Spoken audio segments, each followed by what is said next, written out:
Hello friends, कैसे हो आप सभी। आज भाई अपन थर्मोडायनेमिक्स का नेक्स्ट लेक्चर करने वाले हैं। और आज का जो अपना पहला टॉपिक है भाई वो है इंटरनल एनर्जी। तो सबसे पहले इंटरनल एनर्जी की डेफिनेशन देखते हैं। It is a energy within a system which is sum of different kinds of energy. यानी कि भाई इंटरनल एनर्जी क्या होती है, सिस्टम के अंदर की एनर्जी होती है। और वो क्या होती है, डिफरेंट एनर्जीज का क्या होती है, सम होती है। अगर मैं टोटल एनर्जी की बात करूं तो टोटल एनर्जी क्या होती है भाई, kinetic energy plus potential energy plus internal energy. ठीक है, अब आप लोगों को पता है जो पहला लेक्चर था उसके अंदर देखा था काइनेटिक एनर्जी क्या होती है भाई। पहले लेक्चर में नहीं देखा होगा, ये मैंने जनरली मैकेनिकल के पार्ट में कवर किया था। तो मैं आपको बता दूं, जो एनर्जी मोशन के कारण आती है ना, अगर कोई बॉडी मोशन कर रही है और उस मोशन के कारण जो एनर्जी आती है ना उसको क्या बोलते हैं, काइनेटिक एनर्जी। तो मैंने लिखा है बाय वर्च्यू ऑफ मोशन, यानी कि बॉडी की बात हो रही है। अगर बॉडी मूव करेगी तो उसके अंदर कौन सी एनर्जी आएगी, काइनेटिक एनर्जी आएगी। जो एनर्जी पोजीशन के कारण आती है उसको क्या बोलते हैं, पोटेंशियल एनर्जी। ठीक है। और भाई इस केस में, इंटरनल एनर्जी के केस में क्या, अगर मैं कह दूं सिस्टम मेरा किसके अंदर है, रेस्ट के अंदर है। सिस्टम किसके अंदर है, रेस्ट के अंदर। उस केस में क्या होगा भाई, काइनेटिक एनर्जी की वैल्यू 0, रेस्ट में है। मोशन के कारण जो एनर्जी आती है काइनेटिक, पोजीशन के कारण जो एनर्जी आती है पोटेंशियल एनर्जी। तो मैंने बोल दिया भाई जो मेरा सिस्टम है वो किस में है, रेस्ट में। तो यहां से भाई ये दोनों एनर्जी क्या हो जाएगी, 0। और यहां से बोल सकता हूं जो मेरी टोटल एनर्जी है वो किसके बराबर होगी, is equal to internal energy of the system. ठीक है। तो मोटे तौर पे आप लोगों को एक सिंपल सी बात याद रखनी है कि अगर मैं कोई सिस्टम ले लेता हूं और इस सिस्टम के जो अंदर के मोलिक्यूल्स है, क्या है मोलिक्यूल्स, उन मोलिक्यूल्स के कारण जो एनर्जी आती है या जो अंदर की एनर्जी होती है उसको क्या बोलते हैं, इंटरनल एनर्जी। और एक बात याद रखने की है कि टोटल एनर्जी क्या होती है अपने पास, kinetic energy plus potential energy plus internal energy, तीनों का क्या होती है, सम होती है। ठीक है। अब अपने पास जो नेक्स्ट टॉपिक आता है भाई वो आता है फर्स्ट लॉ ऑफ थर्मोडाइनमिक्स। ठीक है। अब फर्स्ट लॉ क्या बोलता है भाई, मैं आपको एक जर्नल एग्जांपल देता हूं। ठीक है, आप सब बाइक चलाते हुए, अगर नहीं चलाते तो इमेजिन कर लो। मान के चलो भाई आपने बाइक के अंदर पेट्रोल डाल दिया। क्या कर दिया, बाइक के अंदर पेट्रोल डाल दिया। ठीक है, बाइक के अंदर क्या कर दिया, पेट्रोल डाल दिया। अब ये पेट्रोल क्या करेगा भाई, बाइक को मोशन के अंदर लेके आएगा।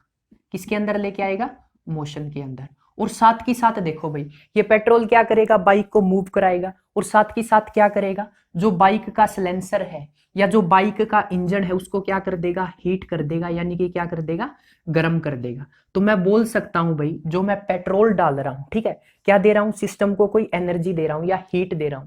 तो मैं पेट्रोल डाल रहा हूं, वो पेट्रोल क्या कर रहा है, इंजन को चला रहा है, यानी कि बाइक को मोशन में लेके आ रहा है। और साथ की साथ जो बाइक का इंजन है या बाइक का जो सिलेंसर है वो क्या हो रहा है, गर्म हो रहा है। तो यहां से देखो भाई, जो मैं ये मान के चलो मेरे पास कोई कंटेनर है और इसके अंदर क्या है, गैस। तो मैंने क्या किया भाई, ये बर्नर के ऊपर रख दिया। ठीक है, यहां से क्या हो रहा है, हीट निकल रही है। जब मैं सिस्टम को हीट दूंगा, क्या दूंगा, जब मैं सिस्टम को हीट दूंगा, ये हीट क्या करेगी, ये हीट सिस्टम के ऊपर कुछ काम करेगी और साथ में इस सिस्टम की क्या कर देगी, इंटरनल एनर्जी इंक्रीज कर देगी। ठीक है, एक बारी फिर से देखो, इस एग्जांपल से रिलेट करो। ये मैंने क्या किया भाई, बाइक को कुछ हीट दे दी, किस फॉर्म में, पेट्रोल की फॉर्म में। इस हीट ने क्या किया या इस पेट्रोल ने क्या किया, बाइक को मोशन में चला, बाइक को मोशन में लेके आ गया।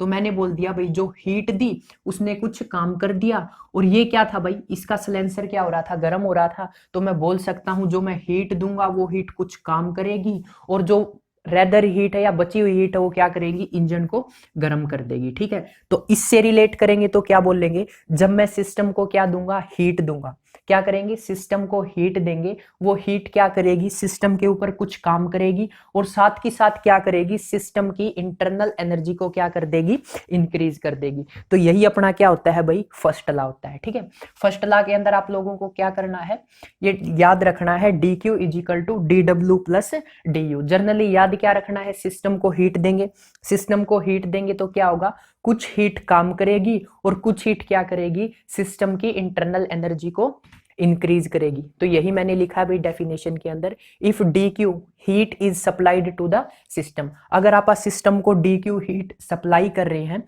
तो उस केस में क्या होगा, सिस्टम की इंटरनल एनर्जी क्या हो जाएगी, इंक्रीज हो जाएगी। तो ये जो हीट सप्लाई करेंगे पहला काम क्या करेगी, increase the internal energy of the system और डू एक्सटर्नल वर्क। ठीक है, दो काम करेगी। अब इनमें से कोई एक काम जरूर करेगी। ठीक है, एक काम भी हो सकता है। एक बारी ध्यान से सुनना, मैं फिर से बोलता हूं आप लोगों को। जो आप सिस्टम को हीट देंगे वो हीट क्या करेगी, इंटरनल एनर्जी को इंक्रीज करेगी और क्या करेगी, कुछ काम करेगी, या इनमें से कोई एक होगा। ठीक है, क्या होगा, इनमें से कोई एक काम जरूर होगा, या तो इंटरनल एनर्जी इंक्रीज होगी या उसके ऊपर काम होगा। अब ये आप एप्लीकेशन करेंगे ना, तब आप लोगों को ये चीज समझ में आएगी। ठीक है, ऐसे याद रखना, सिस्टम को हीट देंगे, वो हीट क्या करेगी, कुछ काम करेगी और साथ के साथ क्या कर देगी, सिस्टम की इंटरनल एनर्जी को क्या कर देगी, इंक्रीज कर देगी। ठीक है, उसके बाद भाई आप लोगों को जो साइन एंड कन्वेंशन है वो मैं आप लोगों को पहले करवा चुका हूं, तो आप लोगों को स्टोरी याद होगी। ठीक है, पिज्जा खाने चले जाते हैं, वो याद होगी। तो देखो भाई, सबसे पहले आप बात कर लेते हैं वर्क के बारे में। तो देखो, काम के केस में अपन ने एग्जाम्पल लिया था, आप लोगों को याद होगा भाई, ये अपन ने वर्क के केस में एग्जाम्पल लिया था। जब वर्क कौन करता है, work done by the system. जब भाई सिस्टम काम करता है, work done by the system, तो क्या होगा भाई, वो हमेशा पॉजिटिव होगा। ठीक है, लड़की का एग्जांपल लिया था, अगर लड़की ने कोई काम कर दिया तो वो कभी नहीं कहेगी कि मैंने ये काम गलत किया है। ठीक है, उस केस में आप वर्क डन को क्या लेंगे, पॉजिटिव लेंगे। उसके बाद देखो, अगर आप सिस्टम के ऊपर कुछ काम करेंगे, work done on the system, तो उस केस में आप कौन सा साइन लेते हैं, नेगेटिव। ठीक है, अगर मैं केमिस्ट्री की बात करूं तो ये साइन इंटरचेंज हो जाते हैं भाई, क्या हो जाते हैं, interchange. Work done by the system negative और work done on the system क्या हो जाता है, पॉजिटिव हो जाता है। ठीक है, अपने को फिजिक्स पढ़नी है, तो फिजिक्स में जब work done by the system होगा तो क्या होगा, पॉजिटिव, और work done on the system होगा तो क्या होगा, नेगेटिव। तो ये थी भाई अपनी वर्क की कहानी। उसके बाद अगर हीट की बात करें तो हीट क्या होती है भाई, फिजिक्स और केमिस्ट्री में जो हीट के साइन एंड कन्वेंशन है वो क्या रहते हैं, सेम रहते हैं। इसमें क्या एग्जांपल लिया था, जिसने पहला पार्ट देखा उसको याद दिला देते हैं भाई। मान के चलो पिज्जा खाने चले गए, जब बिल देने की बात आई तो इनडायरेक्टली क्या, पैसे देने हैं। जब पैसे सिस्टम देगा, हीट को किससे कंपेयर कर लो, पैसे से। Heat given by the system, heat given by the system. ठीक है, heat given by the system. अगर भाई सिस्टम को पैसे देने पड़ गए तो वो नाराज हो जाएगा, तो नेगेटिव साइन। और heat given to the system, heat given to the system, तो उस केस में मेरे पास जो साइन एंड कन्वेंशन आएंगे वो क्या आएंगे, पॉजिटिव। इस बात का बुरा मत मानना भाई, मैंने पहले भी बोला था, ये जस्ट मैंने आप लोगों को एग्जाम्पल के थ्रू याद करवाया है, क्योंकि ये जो साइन एंड कन्वेंशन है ना, इसमें कभी मैं भी कंफ्यूज होता था। ठीक है, तो इसलिए मैंने जर्नली ये एक स्टोरी फ्रेम कर दी, जिससे क्या होगा, जो आप लोगों को साइन एंड कन्वेंशन है वो लंबे समय तक याद रहेंगे। उसके बाद भाई हीट के अंदर कुछ अपने को आगे भी पढ़ना होता है। ये जर्नली आप लोग जब मेयर रिलेशन करोगे ना, Cp minus CV equal to R, ठीक है, ये रिलेशन पढ़ना है जर्नली आप लोगों को, एग्जाम पॉइंट ऑफ व्यू से जरूरी है। तो इसके लिए भाई अपने को कुछ स्पेसिफिक हीट कैपेसिटीज हैं, उनके बारे में पढ़ना होगा। तो सबसे पहले स्पेसिफिक हीट कैपेसिटी। ठीक है, ये अपने पास टॉपिक है। स्पेसिफिक हीट कैपेसिटी का जो सिंबल है वो अपने पास क्या रहने वाला है, C रहने वाला है। अब इसका फॉर्मूला क्या होता है भाई, स्पेसिफिक हीट कैपेसिटी का, तो जो इसका फॉर्मूला है वो होता है QM डेल्टा T। ठीक है, डेफिनेशन की बात करें तो heat required to raise the temperature of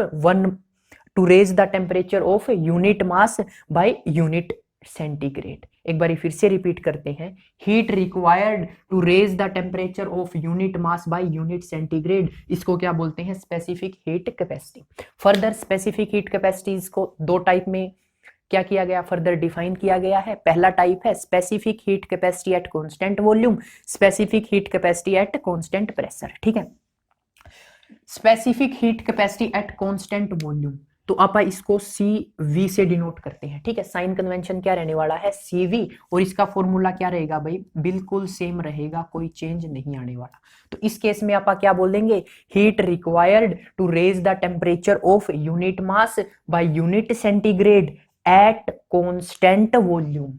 ठीक है, इसको लिख लेना भाई, मैं डेफिनेशन बोल रहा हूँ। Specific heat capacity at constant volume की heat required to raise the temperature of unit mass by unit centigrade at constant volume. ठीक है, उसके बाद specific heat capacity at constant pressure. तो इस केस में जो अपने पास फॉर्मूला रहने वाला है वो है क्यू एम डेल्टा टी। अगर साइन की बात करें तो इस केस में C के यहां पर क्या लिखते हैं P, और इसका मतलब क्या होता है भाई, C का मतलब होता है स्पेसिफिक हीट कैपेसिटी और P का मतलब है एट कांस्टेंट प्रेशर। तो इस केस में जो डेफिनेशन रहने वाली है वो भी बोल देते हैं, heat required to raise the temperature of unit mass by unit centigrade at constant pressure. ठीक है, ये अपने पास डेफिनेशन रहने वाली है किसकी, specific heat capacity at constant volume and constant pressure.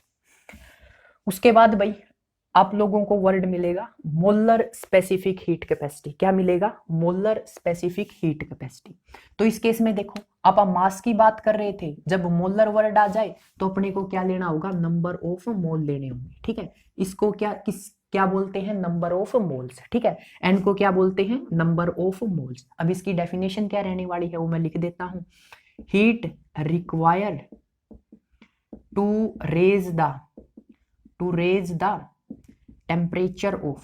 the temperature of 1 mole by 1 centigrade. ठीक है, 1 मोल बाय 1 सेंटीग्रेड, इसको पूरा लिख लेना। जब मास की बात कर रहे थे तो आप यूनिट मास लेके चल रहे थे, जब आप मोल की बात करेंगे तो 1 मोल लेके चलेंगे। ठीक है, या यूनिट मोल लेके चलेंगे, जैसे आप लोगों को याद हो कर लेना। Heat required to raise the temperature of unit mole बोल लेना, या 1 मोल बाय यूनिट सेंटीग्रेड बोल लेना, या 1 सेंटीग्रेड बोल लेना, बात एक है। उसके बाद इसको भी फर्दर 2 कैटेगरी में क्लासिफाई किया गया है, CV molar specific heat capacity at constant volume, molar specific heat capacity at constant pressure. Formula same रहेगा, Q मोल की बात कर रहे हैं एन डेल्टा टी, यहां पर मोल की बात कर रहे हैं एन डेल्टा टी। डेफिनेशन क्या होगी, हीट रिक्वायर्ड, मैं बोल रहा हूं भाई molar specific heat capacity at constant volume की definition, heat required to raise the temperature of 1 mole by 1 centigrade at constant volume. ठीक है, अब इसकी बात करें किसकी, molar specific heat capacity at constant pressure, heat required to raise the temperature of 1 mole by 1 centigrade at constant pressure. तो ये generally भाई कुछ स्पेसिफिक हीट कैपेसिटीज है जिनके बारे में आप लोगों को पता होना चाहिए, क्योंकि जो ये अपने पास हीट कैपेसिटीज है इनका यूज आगे डेरिवेशन में होने वाला है, तो आप लोगों को इनका पता होना चाहिए। अब अपने पास जो नेक्स्ट टॉपिक आता है भाई वो आता है एप्लीकेशंस ऑफ फर्स्ट लॉ। ठीक है, अब मैं इसको एक बार लिख लेता हूं एप्लीकेशन ऑफ फर्स्ट लॉ, उसके बाद आप लोगों को समझाते हैं। अब अपने पास जो टॉपिक है भाई वो है एप्लीकेशन ऑफ फर्स्ट लॉ। तो सबसे पहले भाई आप लोगों को फर्स्ट लॉ के बारे में पता है। फर्स्ट लॉ क्या है, जब आप सिस्टम को हीट देंगे वो हीट क्या करेगी, 2 काम करेगी। जो पहला काम मैंने आप लोगों को बताया था, सिस्टम की क्या करेगी, इंटरनल एनर्जी इंक्रीज करेगी, सिस्टम की इंटरनल एनर्जी को क्या करेगी, इंक्रीज करेगी। और दूसरा काम बोला था आप लोगों को कि उस सिस्टम के ऊपर कुछ काम करेगी, डू एक्सटर्नल वर्क। ठीक है, डू एक्सटर्नल वर्क। और बाद में भाई मैंने एक लाइन बोली थी, जब आप सिस्टम को हीट देंगे वो क्या करेगी, इंटरनल एनर्जी को इंक्रीज करेगी और उस सिस्टम के ऊपर कुछ काम करेगी, या इन दोनों में से कोई एक काम होगा। ठीक है, अब इन दोनों में से कोई एक काम होगा, वो आप लोगों को लाइन अब समझ में आने वाली। तो सबसे पहले बात करी जाए एप्लीकेशन के अंदर, जो अपने पास पहला प्रोसेस आता है वो आता है आइसोथर्मल प्रोसेस। ठीक है, तो इसके अंदर देखो भाई वर्ड आ रहा है थर्मल, तो थर्मल आप यूज करते हैं टेम्परेचर के लिए। तो आइसोथर्मल वो प्रोसेस होता है जो प्रोसेस एट कांस्टेंट टेम्परेचर पे क्या किया जाए, कैरिड आउट किया जाए। तो मैंने बोल रखा है the process carried out at constant temperature, तो उस प्रोसेस को क्या बोलेंगे, आइसोथर्मल प्रोसेस। अब टेम्परेचर क्या है, कांस्टेंट, टेम्परेचर क्या है, कांस्टेंट। आप लोगों को डिफरेंशिएशन के अंदर पढ़ाया गया होगा +2 क्लास में, जब आप किसी भी कांस्टेंट फंक्शन का, ठीक है, किसी भी कांस्टेंट फंक्शन का, मान लो c है, जब आप कांस्टेंट फंक्शन का डिफरेंशिएशन करते हैं तो क्या आता है, 0। तो भाई जब मैंने इस कांस्टेंट फंक्शन का डिफरेंशिएशन किया तो तो ये मेरे पास क्या आ गया, dt, चेंज इन टेम्परेचर क्या आ गया, 0। इसको मैंने फर्स्ट इक्वेशन नाम दे दिया। उसके बाद देखो जो इंटरनल एनर्जी है ना, क्या है, इंटरनल एनर्जी, वो किसके ऊपर डिपेंड करती है भाई, वो डिपेंड करती है टेम्परेचर के ऊपर। ठीक है, अगर याद है अच्छी बात, नहीं याद तो अब देख लो। जो इंटरनल एनर्जी किसके ऊपर डिपेंड करती है, टेम्परेचर के ऊपर। तो यहां से देखो टेम्परेचर की वैल्यू क्या आ गई, 0, तो मेरी यहां से जो इंटरनल एनर्जी है वो भी क्या हो जाएगी, 0 हो जाएगी। ठीक है, अब मैं अकॉर्डिंग टू फर्स्ट ला जो मेरे पास इक्वेशन है D Q is equal to D W plus D U, तो मेरी इंटरनल एनर्जी क्या है, 0, तो यहाँ पर 0 पुट करेंगे तो D Q is equal to D W. तो देखो भाई मैंने एक वर्ड यूज किया था, इन दोनों में से कोई एक काम होगा। ये मैंने सिस्टम को हीट दी और उस हीट ने क्या किया, वो सारी की सारी हीट किस में कन्वर्ट होगी, वर्क डन के अंदर, वर्क के अंदर कन्वर्ट होगी। ठीक है, क्या किया उसने, सिस्टम के ऊपर काम किया। तो देखो अब उसकी इंटरनल एनर्जी तो 0 होगी, तो ये पॉइंट तो अपना इसके लिए होल्ड नहीं करता। ठीक है, ये क्या होगी, 0। तो डू एक्सटर्नल वर्क, यानी कि जो अपन ने इंटरनल एनर्जी दी वो सारी की सारी किसके अंदर कन्वर्ट होगी, वो सारी की सारी एनर्जी कन्वर्ट होगी वर्क के अंदर। तो इन दोनों में से ये वाला काम हो रहा है, ये वाला नहीं हो रहा। ठीक है, तो इसलिए बोल रहा था या तो ये दोनों होंगे या इन दोनों में से कोई एक। अब भाई यहां से देखो जो अपन ने हीट दी वो सारी की सारी किसके अंदर कन्वर्ट होगी, वर्क डन के अंदर होगी। ठीक है, अब यहां से कई बार आप लोगों से पूछ लेता है इसका पीवी डायग्राम बनाओ। ठीक है, पीवी डायग्राम क्या है, तो देखो ये जनरली कई बार ही पूछ लिया जाता है इसलिए बता रहा हूं। आइडियल गैस इक्वेशन आप लोगों को पता होगा, PV is equal to nRT। अब मैंने बोल दिया भाई जो मेरे पास नंबर ऑफ मोल्स है, क्या नंबर ऑफ मोल्स, उसकी वैल्यू क्या है, 1। अब ये आइडियल गैस इक्वेशन क्या होगी, PV is equal to RT। अब मैं प्रोसेस कौन सा लेके चल रहा हूं भाई, आइसोथर्मल। कौन सा प्रोसेस लेके चल रहा हूं, आइसोथर्मल प्रोसेस। अब आइसोथर्मल प्रोसेस की खास बात, उसका जो टेम्परेचर है वो क्या रहता है, कांस्टेंट रहता है। तो आइडियल गैस इक्वेशन के अंदर PV is equal to RT, R क्या है, कांस्टेंट, टी क्या है, कांस्टेंट। तो PV is equal to constant, PV की वैल्यू क्या आ गई भाई, कांस्टेंट। अब वी को उस साइड लेके जाएंगे तो PV is equal to constant by V, और इसको मैं यहां से लिख सकता हूं जो मेरे पास P है वो डायरेक्टली प्रोपोर्शनल टू 1/V है। ठीक है, या P is inversely proportional to V। और भाई मैंने आप लोगों को बता रखा है जब आप PV डायग्राम बनाते हैं तो उस केस में जो इनवर्सली प्रोपोर्शनल का बनता है हमेशा इस तरह से बनेगा। ठीक है, ये मैंने आप लोगों को बता रखा है। तो ये कई बार भाई 2 नंबर में पूछ लिया जाता है कि पीवी डायग्राम बनाओ किसके लिए, आइसोथर्मल प्रोसेस के लिए। तो इसका पीवी डायग्राम कुछ इस तरह से बनता है, PV equal to nRT, number of moles कितने मान लिए 1, PV equal to RT। Isothermal process, temperature constant, temperature constant तो R कांस्टेंट, और ये गैस कांस्टेंट होता है R। ठीक है, T कांस्टेंट, T कांस्टेंट किसके लिए, आइसोथर्मल के लिए। तो पीवी इक्वल टू कांस्टेंट और P is inversely proportional to V, और यहां से ये अपना पीवी इंडिकेटर डायग्राम बन गया। पीवी डायग्राम या इसको बोलते हैं इंडिकेटर डायग्राम। उसके बाद भाई अपने पास नेक्स्ट प्रोसेस आता है एडियाबैटिक प्रोसेस। ठीक है, आप लोगों को याद होगा भाई अपने पास 2 तरह की वॉल्स होती थी, आपने लेक्चर 1 में किया होगा। ठीक है, 2 तरह की वॉल्स होती थी, कौन सी, एक को आप कंडक्टिंग वॉल बोलते थे, क्या बोलते थे, कंडक्टिंग वॉल्स या डायाथर्मिक वॉल। ठीक है, डायाथर्मिक वॉल। अब इस वॉल की खासियत क्या होती थी भाई, ये जो हीट का फ्लो है वो क्या होने देती थी, होने देती थी। तो हीट फ्लो होती थी, क्या होती थी, हीट फ्लो होती थी। अब दूसरी वॉल आती थी भाई अपने पास इंसुलेटिंग, कौन सी वॉल आती थी, इंसुलेटिंग। ठीक है, इंसुलेटिंग या इसको क्या बोलते थे, एडियाबैटिक वॉल। क्या बोलते थे, एडियाबैटिक वॉल्स। अब ये वॉल क्या करती थी भाई, जो हीट का फ्लो है, या बोल सकते हैं नो हीट फ्लो, हीट का फ्लो नहीं होने देगी। अगर हीट का फ्लो नहीं होने देगी तो हीट क्या रहेगी, कांस्टेंट। तो एडियाबैटिक प्रोसेस क्या होगी, the process which carried out at constant heat.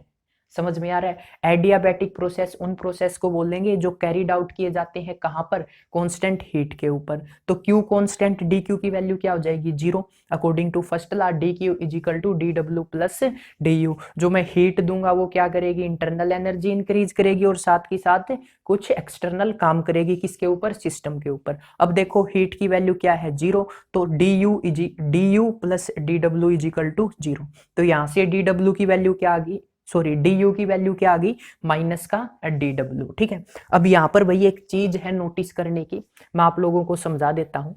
Previous lecture में भैया अपन ने वर्क डन के केस में मैंने आप लोगों को बताया था, जब कोई गैस क्या करती है, एक्सपेंड करती है, तो वर्ड यूज किया था जब कोई गैस एक्सपेंड करती है, क्या करती है, एक्सपेंड, तो उस केस में जो अपने पास वर्क डन होता है वो क्या होता है, या उस केस में जो अपने पास वर्क होता है वो क्या होता है, पॉजिटिव। जब कोई गैस क्या करे, कंप्रेस करे, क्या करे, कंप्रेस, तो उस केस में जो अपने पास वर्क होता है वो क्या होता है, नेगेटिव। क्या होता है, नेगेटिव। तो यहां पर देखो भाई, जब मेरे पास गैस एक्सपेंड करेगी, गैस क्या करेगी, एक्सपेंड करेगी, तो वर्क उस केस में क्या होता है भाई, उस केस में वर्क होता है अपने पास पॉजिटिव। तो देखो जब मैं वर्क को पॉजिटिव रखूंगा तो इंटरनल एनर्जी क्या आ जाएगी, इंटरनल एनर्जी मेरे पास से नेगेटिव आ जाएगी। इंटरनल एनर्जी क्या आ जाएगी भाई साहब मेरे पास, नेगेटिव। तो आप लोगों को समझ में आ रहा होगा, जब गैस अपनी क्या करे, एक्सपेंड करे, गैस क्या करे, एक्सपेंड करे, गैस एक्सपेंड करेगी तो वर्क डन पॉजिटिव होगा। जब वर्क डन पॉजिटिव तो इंटरनल एनर्जी क्या होगी, नेगेटिव। कैसे, work done positive, positive negative, negative, तो इंटरनल एनर्जी क्या हो जाएगी, नेगेटिव। और जब गैस क्या करेगी, कंप्रेस करेगी, गैस क्या करेगी, कंप्रेस करेगी, तो वर्क डन क्या होता है भाई, नेगेटिव, तो ये नेगेटिव यहां पर रखेंगे, नेगेटिव नेगेटिव पॉजिटिव, तो मैं बोल सकता हूं इंटरनल एनर्जी क्या होगी भाई, पॉजिटिव होगी। ठीक है, तो जब गैस एक्सपेंड करेगी, क्या करेगी, एक्सपेंड,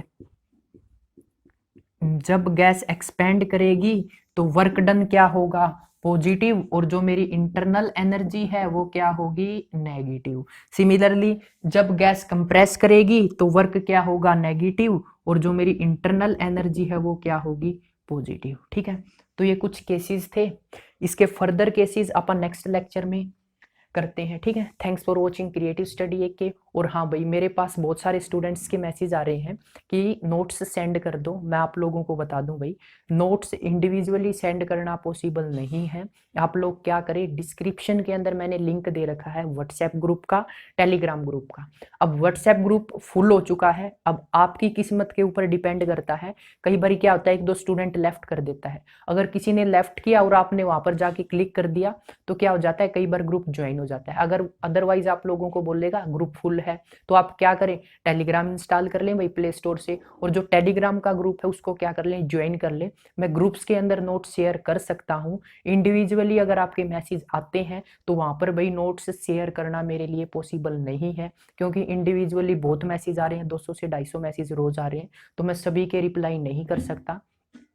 क्योंकि भाई जो मैं एक वीडियो बनाता हूँ ना, वीडियो बनाने में अगर आप लोगों को टाइमिंग बताऊं, एक वीडियो बनाने में और अपलोड करने में लगभग 3.5 से 4 घंटे लगते हैं। ठीक है, तो दिन में भाई मेरे को 4 क्लास लेनी होती है, तो ये मान लो मोटे तौर पे 12 घंटे तो मेरी वीडियो का काम हो गया।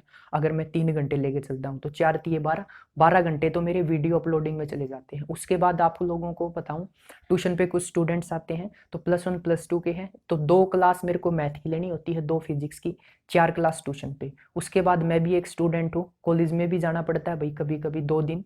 बाकी बात करी जाए तो मेरे को खुद का भी पढ़ना होता है, तो उस वजह से टाइम नहीं मिल पाता रिप्लाई करने के लिए। तो बहुत सारे स्टूडेंट कहते हैं सर आप तो रिप्लाई नहीं करते, तो भाई रिप्लाई नहीं करता उसकी भी कुछ प्रॉब्लम है, यही प्रॉब्लम आप लोगों के साथ शेयर करनी थी, ताकि आप लोग ये ना कहें कि भैया आप तो रिप्लाई नहीं कर रहे हो। ठीक है, तो thanks for watching creative study के। और हाँ, अगर किसी को कोई डाउट आता है ना तो इंस्टाग्राम आईडी को फॉलो कर लो, वहां पर मैसेज कर देना, क्योंकि वहां पर रिप्लाई करना पॉसिबल है, वहां पर कम मैसेज आए हुए। ठीक है, जितने इंस्टाग्राम पे मैसेज आते हैं उनके मैं रिप्लाई कर रहा हूँ, तो आप इंस्टाग्राम आईडी को फॉलो कर लो और वहाँ पे मेरे पास मैसेज कर सकते हो। Thanks for watching creative study के। और जो क्लासेस की टाइमिंग है भाई अपने फ्रेंड्स के साथ शेयर करो, ताकि उनका भी सिलेबस स्टार्ट कर सके।